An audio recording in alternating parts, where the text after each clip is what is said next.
Hi friends, எல்லோரும் எப்படி இருக்கீங்க? நல்லா இருக்கீங்களா? சிவராத்திரி விரதம்லாம் எப்படி போயிட்டுருக்கு? இன்றைக்கி செவ்வாய்க்கிழமை.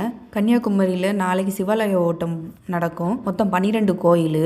மொதல் 4 கோயில் போகும்போது அவ்வளோ கூட்டம் இருக்காது. சிவன் கோயில் தான் 12 கோயிலுமே. அப்புறம் போக போக பயங்கர கூட்டமாயிரும். அதனால சீக்கிரமாக போகிறதுக்கு எல்லாரும் பார்ப்பாங்க. காலையிலே போனால் கொஞ்சம் சீக்கிரத்தில் முடிச்சுட்டு வரலாம்.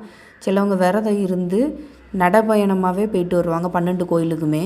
போகிற வழியில் பக்தர்கள் டயர்டாயிடக்கூடாதுன்னு சொல்லிட்டு தர்பூசணி, தண்ணி, மோருன்னு சொல்லிட்டு எல்லா பக்தரும் சில நேர்ச்சைக்கு ஃப்ரீயாக ஆஃபர் பண்ணிகிட்டு இருப்பாங்க. நைட்டு ஒரு 11 மணிலேருந்து ஒரு 2 மணி வரைக்கும் கட்டாயம் முழிச்சிருக்க ட்ரை பண்ணி பாருங்கள். ஏதாவது மனசில் நினச்சிட்டு நைட்டு முழிச்சு இருந்து சிவபெருமானை நினச்சி ப்ரேயர் பண்ணிக்கிட்டே இருந்தீங்கன்னா கட்டாயம் நடக்கும். தூக்கம் வந்துச்சுன்னா பழைய சுவாமி படத்தை இருந்து பாருங்கள். இன்றைக்கி செவ்வாய்க்கிழமைங்கிறனால நிலைவாசல் பூஜையை முடிச்சாச்சு.